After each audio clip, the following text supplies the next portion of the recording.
चलिए, good morning everyone. सभी का स्वागत है स्मार्ट स्टडी बोर्ड में। आज हम लोग क्लास 10th बायोलॉजी का 5वां चैप्टर पढ़ेंगे, जिसका नाम है नियंत्रण एवं समन्वय, कंट्रोल एंड कोऑर्डिनेशन। इससे पहले हम लोग जैव प्रक्रम, श्वसन, परिवहन, ये सभी चैप्टर हम लोग पढ़ चुके हैं, है ना। तो आज हम लोग पढ़ेंगे 5वां चैप्टर, जिसका नाम है समन्वय एवं नियंत्रण एवं समन्वय। सभी लोग जुड़ेंगे और आज की इस क्लास को अपने दोस्तों के साथ शेयर करेंगे। तो आइए हम देखते हैं कि नियंत्रण और समन्वय क्या होता है, इसके बारे में जानते हैं। सभी लोग जो है शेयर करेंगे और वीडियो को लाइक करेंगे, कमेंट के माध्यम से बताते रहेंगे। कमेंट कीजिएगा सभी लोग कमेंट करेंगे एक बार और वीडियो को लाइक करेंगे। देखिए, है यहाँ पे नियंत्रण क्या है, नियंत्रण एवं समन्वय। नियंत्रण इंग्लिश में होगा कंट्रोल, कंट्रोल एंड कोऑर्डिनेशन। और नियंत्रण को इंग्लिश में जब हम क्या कह देंगे, कंट्रोल कह देंगे। क्या कहेंगे, कंट्रोल कहेंगे। इसका मतलब देखिए, समझ जाइए कि कंट्रोल क्या होता है, किसी भी चीज को कंट्रोल करना। अभी मान लीजिए आप साइकिल चला रहे हैं, है ना, साइकिल चला रहे हैं या बाइक चला रहे हैं, आगे में अगर अचानक से कुछ भी आ जाएगा, कोई आदमी या कोई जीव आ गया, तो उसको हम लोग ब्रेक लगा देते हैं, अपने साइकिल को क्या कर देते हैं, कंट्रोल में ले आते हैं।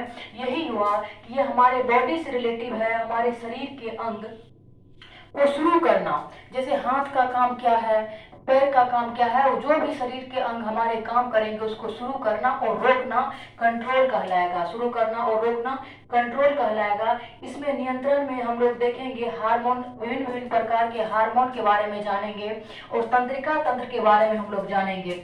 और समन्वय का मतलब हुआ आपको अंग से रिलेटिव है, जो अंग, जिस अंग का काम है और अंग के साथ तालमेल बैठाना, कार्य और अंग के साथ क्या बैठाना, तालमेल बैठाना समन्वय हो गया। जबकि कंट्रोल करना यानी किसी भी कार्य को शुरू करना और रोकना नियंत्रण हो गया। तो यहाँ पे देखिए बताया गया है, इसमें हम लोग छोटे छोटे जीव, एक कोशिकीय जीव, बहुकोशिकीय जीव, जंतु और मनुष्य, पेड़ पौधा, सभी के बारे में एक एक करके जानेंगे और सभी लोग जो है वीडियो को लाइक करेंगे। चलिए देखते हैं। कहा है कि वैसे जीव जिनका शरीर एक कोशिका का बना होता है, वैसे जीव जिनका शरीर क्या होता है, एक कोशिका का बना होता है, उसे हम लोग क्या कहेंगे, एक कोशिकीय जीव कहते हैं। एक कोशिकीय जीव में आएगा आपको क्लेमाइडोमोनास, अमीबा, क्लेमाइडोमोनास और अमीबा, और भी आ सकते हैं आदि। सभी जैव क्रियाओं का क्या बोला, सभी जैव क्रियाओं का संचालन, समन्वय तथा उनका नियंत्रण उसी अकेली कोशिकाओं के द्वारा करते हैं या द्वारा होता है। इसमें देखें हम लोग कि वैसा जीव जिनका शरीर एक कोशिका से बना होता है उसे हम लोग एक कोशिकीय जीव कहते हैं। एक कोशिकीय जीव जैसे क्लेमाइडोमोनास और अमीबा, ये दोनों जो होते हैं, ये अपना जो कार्य करते हैं, जो जैविक क्रियाएं करते हैं, यानी नियंत्रण समन्वय जो करते हैं, ये अपने कोशिका द्वारा, उन्हीं अकेली कोशिकाओं द्वारा कर लेते हैं। जबकि बहुकोशिकीय जीवों में, बहुकोशिकीय जीव होगा कि वैसा जीव जिनका शरीर बहुत सारे कोशिका से मिलकर बने होते हैं, वैसे उसे हम लोग बहुकोशिकीय जीव कहेंगे। बहुकोशिकीय जीवों में भिन्न भिन्न कार्यों के लिए, क्या, भिन्न भिन्न यानी अलग अलग कार्यों के लिए अंग और अंग तंत्र होते हैं। क्या होते हैं, अंग और अंग तंत्र होते हैं। तो हम लोग देखें, एक कोशिकीय जीव क्या होगा, एक कोशिकीय जीव अपना जैविक कार्य जो करेंगे वो अपनी कोशिका द्वारा ही करेंगे, लेकिन बहुकोशिकीय जीव को कार्य करने के लिए, जैविक कार्य करने के लिए अलग अलग प्रकार के अंग और क्या होते हैं, अंग तंत्र होते हैं। क्या होते हैं, अंग तंत्र होते हैं। यही बात बताया गया है। तो इसमें हम लोग जान रहे हैं कंट्रोल एंड कोऑर्डिनेशन, चैप्टर 5वां है आपका। इसमें हम लोग जानेंगे हार्मोन के बारे में, सभी प्रकार के तंत्रिका तंत्र के बारे में, पौधे में, जीव जंतु, मनुष्य में, सभी में हम लोग देखेंगे। अगला कह रहा है आपको कि पौधे और जंतुओं में स्थापित समन्वय एवं नियंत्रण में अंतर होता है। इसमें कहा आपको पौधा यानी प्लांट में और जंतु में जो नियंत्रण और समन्वय होगा, वो दोनों का क्या होता है, अंतर होता है। यानी प्लांट में और जंतु में जो नियंत्रण होगा यानी कंट्रोल और कोऑर्डिनेशन होगा, ये दोनों में क्या है, अंतर है। दोनों में क्या हो जाएगा, अंतर हो जाएगा। फिर कहा उच्च कोटि के जंतु, जो उच्च कोटि के जंतु हो गए, जैसे हो गया स्तनधारी, स्तनधारी हो गया। स्तनधारी में तंत्रिका तंत्र विकसित होते हैं। स्तनधारी यानी कि कहा उच्च कोटि के जो भी जंतु होंगे जिसको हम लोग स्तनधारी में रखेंगे, स्तनधारी में तंत्रिका तंत्र विकसित होगा। और क्या कहा, और उसमें समन्वय तथा नियंत्रण के लिए तंत्रिका तंत्र प्रभावित होता है। क्या प्रभावित होगा, इसका तंत्रिका तंत्र प्रभावित होगा। हम लोग इसको फिगर के माध्यम से तंत्रिका तंत्र को समझेंगे कि तंत्रिका तंत्र क्या होता है इसके बारे में। तो इसमें कहा आपको उच्च कोटि के जीव जैसे स्तनधारी, स्तनधारी किसको कहेंगे, मेमेलिया के बारे में आप लोग जाने होंगे। वैसे जीव जो बच्चे को जन्म देते हैं और अपने बच्चे को दूध पिलाते हैं वो स्तनधारी हो जाएंगे। तो स्तनधारी का क्या होता है, कंट्रोल एंड कोऑर्डिनेशन के लिए तंत्रिका तंत्र विकसित या प्रभावित होता है उच्च कोटि का जंतु जैसे स्तनधारी में। फिर हम लोग देख रहे हैं, फिर कहा आपको कि निम्न कोटि के जंतुओं में, निम्न कोटि के जंतुओं जैसे कि क्या हो जाएगा, हाइड्रा, निम्न कोटि के जंतु जैसे हाइड्रा में तंत्रिका तंत्र कम विकसित होता है। हम लोग देखें उच्च कोटि के जंतु जो थे, उच्च कोटि के जंतु में क्या हुआ कि तंत्रिका तंत्र विकसित होता है या अधिक प्रभावित होता है। लेकिन निम्न कोटि के जंतु जो है जैसे हाइड्रा है, इसमें क्या हुआ, तंत्रिका तंत्र कम विकसित होता है। क्या है, कम विकसित होता है। जबकि पौधों में तंत्रिका तंत्र नहीं पाया जाता है, पौधों में तंत्रिका तंत्र नहीं पाया जाता है। बताइए, हम लोग अभी पौधों के बारे में देखे हैं। देखिए हम लोग यहाँ पे पौधों के एक कोशिकीय जीव के बारे में जैसे हम लोग देखे, तो हम लोग देखे पौधे और जंतुओं में, पौधे और जंतु में क्या होता है, अंतर होता है। कंट्रोल और कोऑर्डिनेशन करने के लिए क्या होता है, पौधे और जंतु में अंतर होता है। तो उच्च कोटि के जंतु जो होंगे उसमें तंत्रिका तंत्र प्रभावित होगा और निम्न कोटि के जो भी जंतु होंगे उसमें तंत्रिका तंत्र कम प्रभावित होगा। उच्च कोटि में जैसे स्तनधारी हो गया, निम्न कोटि में क्या हो गया आपको, हाइड्रा हो गया, इसमें कम प्रभावित होगा। तो हम लोग देखे कि पौधा और जंतुओं में जो है नियंत्रण और समन्वय करने के लिए क्या होता है, बहुत अंतर होता है। तो पौधों में तंत्रिका तंत्र क्या होता है, नहीं पाया जाता है और अतः पौधे में केवल क्या होता है, रासायनिक होता है। रासायनिक नियंत्रण और समन्वय होगा रासायनिक द्वारा, किसमें, पौधा में कौन सा होगा, रासायनिक द्वारा होगा। जबकि उच्च कोटि के जंतु में तंत्रिका तंत्र होगा, निम्न कोटि के जंतु में तंत्रिका तंत्र कम विकसित होता है, लेकिन पौधा में बिल्कुल नहीं होता है। तंत्रिका तंत्र हम लोग देखेंगे, इसके बारे में अभी फिगर के माध्यम से समझेंगे। नियंत्रण का मतलब हुआ आपको कंट्रोल करना, क्या करना, कंट्रोल करना, किसी भी कार्य को शुरू करना और रोकना नियंत्रण हो गया। जबकि समन्वय हो गया, जो काम जिस अंग का है उसी अंग के साथ एक दूसरे से तालमेल बैठाना, कार्य और अंग के साथ क्या करना, तालमेल बैठाना, समन्वय हो गया।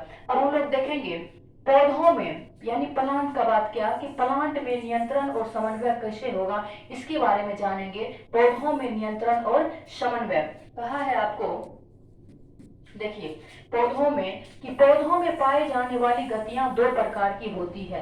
पौधों में जो गति पाई जाती है वो कितने प्रकार की होती है, आपको दो प्रकार की होती है। कितनी प्रकार की, दो प्रकार की होती है। पहला है वृद्धि से संबंधित और दूसरा होगा वृद्धि से असंबंधित। आप छुई मुई का पौधा देखे होंगे, उसको छू दीजिएगा तो वो क्या हो जाता है, अपने आप में वो बंद हो जाता है। छुई मुई, उसमें क्या हुआ, वृद्धि से संबंधित, उसमें वृद्धि नहीं हो पाता है। एक हुआ वृद्धि से संबंधित और दूसरा क्या हुआ आपको, वृद्धि से असंबंधित, यानी कि एक में वृद्धि होगा और दूसरे में वृद्धि नहीं होगा। अ का मतलब नहीं होता है, दूसरे में वृद्धि नहीं होगा। आपको ये कहाँ का है, तो नियंत्रण और समन्वय हम लोग किसमें देख रहे हैं, प्लांट में, यानी कि पौधे में देख रहे हैं कि पौधे में नियंत्रण और समय की गति जो है दो प्रकार की होती है। पहला होगा गति से संबंधित और वृद्धि से संबंधित और वृद्धि से असंबंधित। एक में वृद्धि होगा और दूसरा में वृद्धि क्या होगा, नहीं होगा। इसके बारे में हम लोग देखेंगे।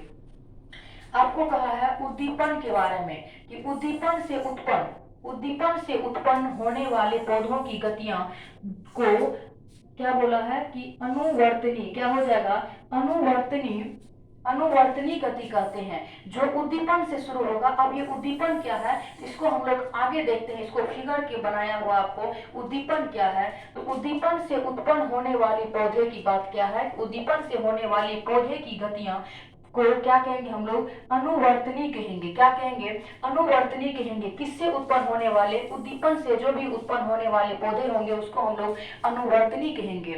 यानी कि प्लांट में प्लांट में जो है कहा है आपको कि पेड़ पौधा में पौधों में जो है नियंत्रण और समन्वय की गति जो है कितने प्रकार की, दो प्रकार की होती है। पहला वृद्धि से संबंधित और दूसरा वृद्धि से असंबंधित होती है। फिर है आपको कि वृद्धि प्रेरित गति। वृद्धि प्रेरित गति किसमें होगा? हम लोग वृद्धि से संबंधित और वृद्धि से असंबंधित में हम लोग छुई मुई के पौधों को देखें। छुई मुई का पौधा क्या होता है? आप छू दीजिए वो अपने आप में बंद हो जाएगा, क्योंकि वृद्धि उसमें उतना वो गति नहीं कर पाते हैं। फिर आपको कहा कि वृद्धि से प्रेरित गति क्या होता है? वृद्धि से प्रेरित गति, तो मटर का पौधा देखे होंगे, कहा है कि मटर का पौधा जब किसी, मटर का पौधा क्या बोला आपको कि मटर का पौधा, देखिए यहाँ पे है कि मटर का पौधा जब किसी सहारे के संपर्क में आता है, आप लोग देखे होंगे मटर का पौधा क्या होता है, वो जो है दूसरे से सहारे ले लेते हैं। कुछ इस प्रकार से उसका ये इस ऐसे ऐसे मान लीजिए ऐसे ऐसे है, इसका ये प्लांट है, तो इस प्रकार से निकले हुए रहते हैं पूरा पतला पतला, और दूसरे के सहारे ले लेते हैं। दूसरे अगर उसके पास कुछ भी रहेगा तो वो अपने आप को उसमें लपेट लेते हैं, यानी कि धागे जैसे संरचना उससे निकल जाते हैं, वो दूसरे में सहारे ले लेते हैं ऊपर चढ़ने के लिए। तो इसका वह हिस्सा जो सहारे के संपर्क में रहता है वो क्या होता है? कम वृद्धि करता है। जो सहारे के संपर्क में रहेगा, मटर के पौधा को आप लोग देखे होंगे कि कुछ जो है पतले पतले जो है आपको धागे नुमा संरचना निकल जाते हैं, वो क्या होते हैं? सहारे के संपर्क में आ जाते हैं। उसमें क्या होगा? कम वृद्धि होगा। क्या होगा? उसमें कम वृद्धि होगा। और दूसरा भाग क्या होता है? जो सहारा नहीं ले पाते हैं उसमें क्या होता है? आपको अधिक वृद्धि होगा। जो सहारा ले लिया उसमें कम वृद्धि, जो सहारा नहीं ले पाया उसमें अधिक वृद्धि होता है। फिर कहा मटर के पौधों की वृद्धि स्पर्श के लिए, मटर की पौधे की वृद्धि किसके लिए? स्पर्श के लिए संवेदनशील होती है, यानी कि निश्चित दिशा में होती है। जो पौधे मटर का पौधा जो है वह भाग जो क्या करते, स्पर्श करती है, जो क्या करते हैं दूसरे को मतलब जो है वो घेर लेती है, सहारे ले लेते हैं, वो क्या होते हैं? संवेदनशील होते हैं। क्या होते हैं? संवेदनशील होते हैं, यानी कि वो क्या होते हैं? एक ही दिशा में होते हैं, एक निश्चित दिशा में होते हैं। क्या होते हैं? एक निश्चित दिशा में होते हैं। आप मटर के पौधे को देखे होंगे, वो जब ऊपर की ओर यानी वो जब बड़े होते जाते हैं तो उसका जो है धागे नुमा निकल जाते हैं। अगर उसके पास कुछ भी रहेगा या दूसरा प्लांट रहेगा तो वो अपने आप को उसमें क्या करते हैं? लपेट लेते हैं। तो जो भाग सहारा लिया उसमें कम वृद्धि होगा, अर्थात जो भाग सहारा नहीं ले रहे हैं उसमें क्या होगा? अधिक वृद्धि होगा। क्या होगा? अधिक वृद्धि होगा। जो भाग सहारा ले रहे होते यानी स्पर्श कर रहे होते हैं वो संवेदनशील होती है। और हम कह सकते हैं कि मटर का पौधा क्या होता है? यानी वो एक निश्चित दिशा में होती है। क्या होती है? एक निश्चित दिशा में होती है। फिर कहा कि पौधों के बाह्य उद्दीपनों को, इससे पहले हम लोग पौधों के उद्दीपन के बारे में देखे थे, अब कहा कि पौधे के बाह्य उद्दीपन को ग्रहण करने की क्षमता होती है। पौधे की बाह्य उद्दीपन को क्या करने की? ग्रहण करने की क्षमता होती है, और इसके अनुसार इसमें गति भी होती है। पौधे का जो बाह्य उद्दीपन ग्रहण होगा उसमें क्षमता होगा, और उसमें क्या होगा आपको कि उसमें गति भी होगा। गति क्या होगा? इसमें हम लोग देखें कंट्रोल कोऑर्डिनेशन जब भी होगा उसमें गति का बात किया है कि पौधे में ऐसे गति को अनुवर्तन, क्या बोला? अनुवर्तन या ट्रोपिज्म कहते हैं। अनुवर्तन, ट्रोपिज्म या अनुवर्तनी गति कहते हैं। किस गति को? कि पौधों में जो बाह्य उद्दीपन द्वारा गति होगा, बाह्य उद्दीपन द्वारा जो ग्रहण करने की क्षमता होती है उसे हम लोग गति कहते हैं। इसमें गति भी होती है और इसी गति को हम लोग अनुवर्तन, ट्रोपिज्म या अनुवर्तनी गति कहते हैं। तो हम लोग देखेंगे कि इसके बारे में देखेंगे, एक एक करके इसके बारे में हम लोग पढ़ेंगे कि अनुवर्तन क्या होता है, ट्रोपिज्म क्या होता है। तो पौधे के बारे में बताया गया है कि पौधे में जो भी है कंट्रोल और कोऑर्डिनेशन, नियंत्रण और समन्वय करने के लिए क्या होते हैं? गति होती है। एक क्या होती है? उसमें बाह्य उद्दीपन करने की क्षमता होती है, और इसके अनुसार क्या होती है? इसमें गति भी होती है, और ऐसे गति को हम लोग अनुवर्तन, ट्रोपिज्म और अनुवर्तनी गति कहते हैं। क्या कहते हैं? अनुवर्तनी गति कहते हैं। फिर कहा है आपको उद्दीपन की प्रकृति के अनुसार, उद्दीपन के प्रकृति के अनुसार जो है अनुवर्तन निम्न प्रकार के होते हैं।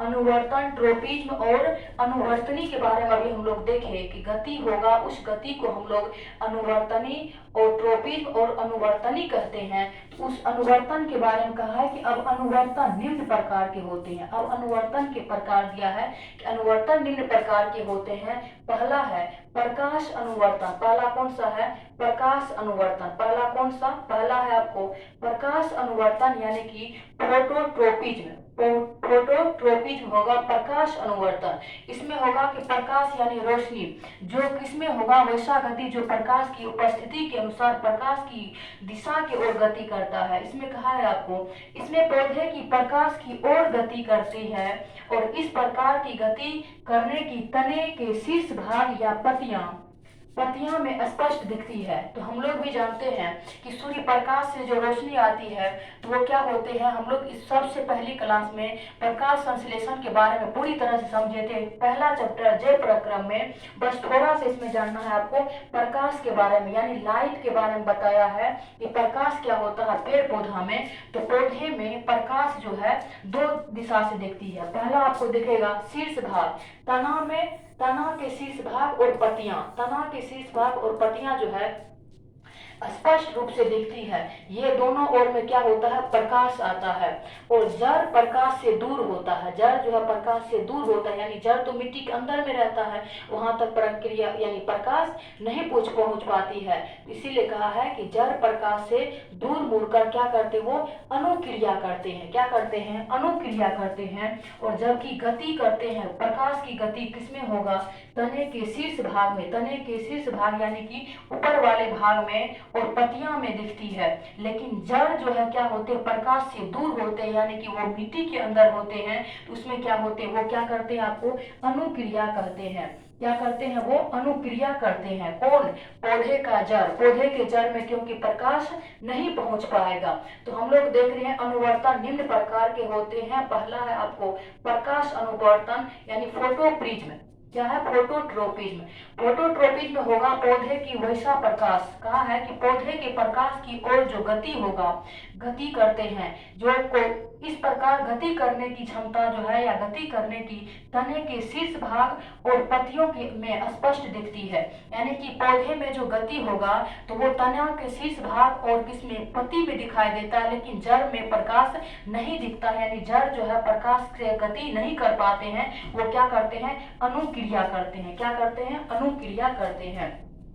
ये आपको अनुवर्तन का प्रकार है। पहला प्रकाश अनुवर्तन, दूसरा है गुरुत्वानुवर्तन यानी कि जियोट्रोपिज्म। क्या है? जियोट्रोपिज्म। गुरुत्वानुवर्तन देखते हैं। कहा है आपको कि इसमें पौधे के अंग गुरुत्वाकर्षण, इसमें पौधे के अंग गुरुत्वाकर्षण की दिशा में गति करते हैं और यह पौधे की जड़ों में दिखता है। यह कहाँ दिखता है? पौधे की जड़ों में दिखता है और पौधे की तने गुरुत्वाकर्षण की विपरीत वृद्धि करते हैं। इसमें कहा है आपको कि आप लोग जो है एक कहानी भी जानते होंगे न्यूटन के बारे में कि वह जब अपने बगीचे गए थे तो वो फल को देखे थे कि ऊपर से टूट करके नीचे गिर गया। तब वो इस बात को सोचे कि मतलब जो है कोई भी चीज ऊपर से नीचे गिर जाता है वो ऊपर भी तो जा सकता है। तो इस बात से जो स्पष्ट हुआ था गुरुत्वाकर्षण बल होता है। चुंबक और लोहा को आप लोग देखिएगा, चुंबक में इतना कैपेसिटी होता है कि वो लोहा को अपनी ओर खींच लेता है। तो हमारी पृथ्वी भी एक क्या है, एक चुंबक की तरह है, कोई भी वस्तु को अपनी ओर खींच लेती है। लेकिन उसमें अभी हम लोग वहां पे नहीं गए हैं, बस इसको समझना था। तो यहाँ पे कहा है आपको गुरुत्वानुवर्तन यानी जियोट्रोपिज्म क्या होता है, जियोट्रोपिज्म। इसमें कहा कि पौधे के अंग गुरुत्वाकर्षण की दिशा में गति करते हैं। किस दिशा में? गुरुत्वाकर्षण की दिशा में गति करते हैं और यह पौधों के कहाँ होता है, जड़ में। गुरुत्वाकर्षण मतलब कोई भी चीज ऊपर से नीचे की ओर गिर जाता है, लेकिन यह प्रक्रिया कहाँ पे दिखाई देगा हमको, जड़ में दिखाई देगा। पौधे के तने गुरुत्वाकर्षण की विपरीत वृद्धि करते हैं। गुरुत्वाकर्षण होगा कि कहाँ पे, नीचे की ओर होगा, यानी कि जड़ में दिखाई देता है, लेकिन तना जो है इसके विपरीत वृद्धि करता है। क्या करता है? विपरीत वृद्धि करता है। फिर तीसरा कहा है आपको रासायनिक अनुवर्तन। तीसरा क्या कहा है? रासायनिक अनुवर्तन यानी कि केमोट्रोपिज्म। क्या होगा आपको कि रासायनिक अनुवर्तन, हम लोग अनुवर्तन के प्रकार है, पहला है प्रकाश अनुवर्तन, दूसरा गुरुत्वानुवर्तन और तीसरा है रासायनिक अनुवर्तन। रासायनिक अनुवर्तन, तीसरा है रासायनिक अनुवर्तन। यह गति यानी रासायनिक अनुवर्तन, यह गति जो है रासायनिक उद्दीपनों के द्वारा होता है। यह किसके द्वारा? रसायन उद्दीपन के द्वारा होता है। और परागकण के समय में, किसके समय में? परागकण, परागन के समय में परागकण से निकलने वाली पोलन ट्यूब यानी कि क्या होगा?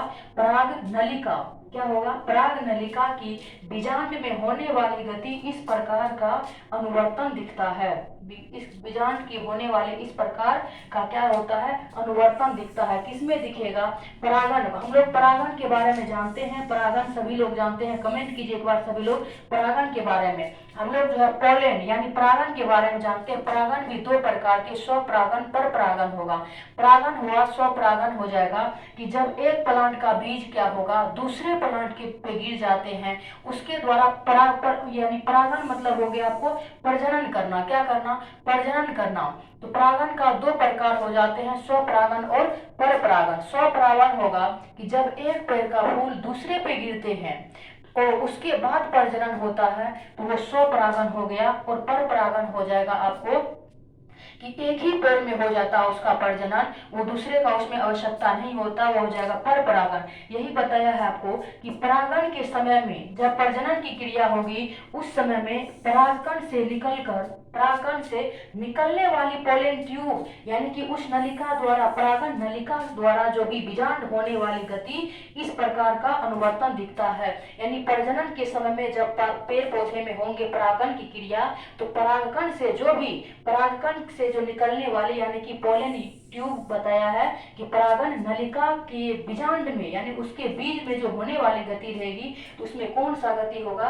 रासायनिक अनुवर्तन होगा। यानी कि परागन यानी प्रजनन करने के लिए जो परागन की क्रिया से निकलने वाली बीजांड होंगे उसमें कौन सी गति दिखेगा? तो अनुवर्तन का होगा। यही अनुवर्तन यानी रासायनिक अनुवर्तन होगा। कौन सा अनुवर्तन होगा? रासायनिक अनुवर्तन होगा। ये अनुवर्तन के प्रकार है, पहला प्रकाश अनुवर्तन, दूसरा रासायनिक अनुवर्तन और तीसरा है आपको प्रकाश अनुवर्तन और गुरुत्वानुवर्तन और तीसरा है आपको रासायनिक अनुवर्तन। ये अनुवर्तन के प्रकार है। और चौथा है आपको जलानुवर्तन। जलानुवर्तन यानी इसमें स्पष्ट होता है कि जलानुवर्तन यानी हाइड्रोट्रोपिज्म।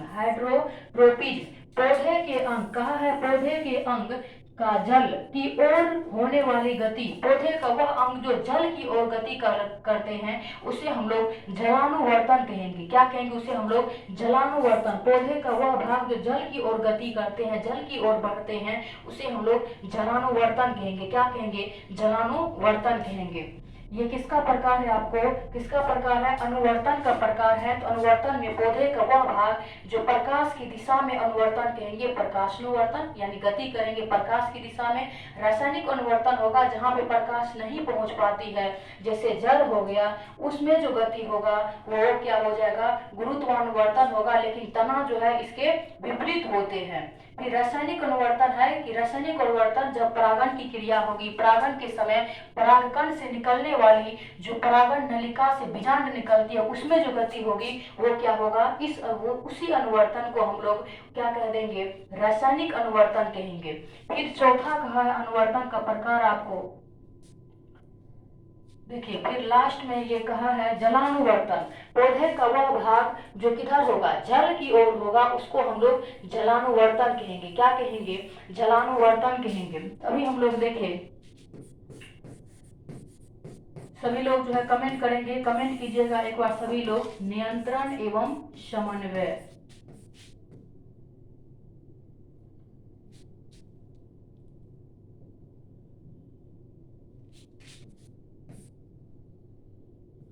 नियंत्रण एवं समन्वय हम लोग देखे हैं।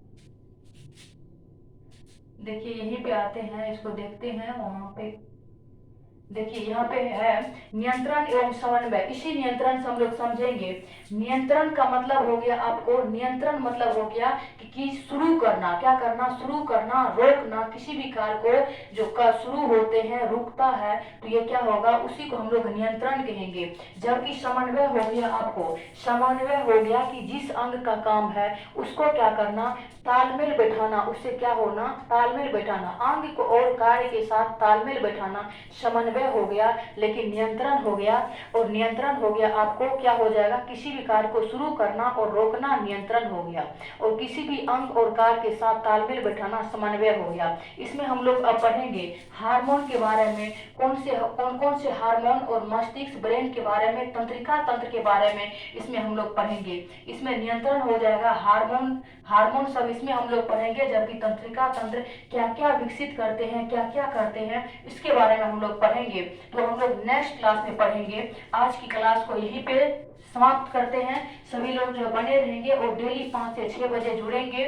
जो भी नए लोग जुड़े हैं वो चैनल को सब्सक्राइब कर लेंगे, और प्लेलिस्ट में जाने के बाद आप सभी लोग जो है 4 चैप्टर इससे पहले कंप्लीट हो गया है, उन सभी को सभी लोग करेंगे और नोट डाउन करेंगे और कमेंट के माध्यम से जरूर बताएंगे।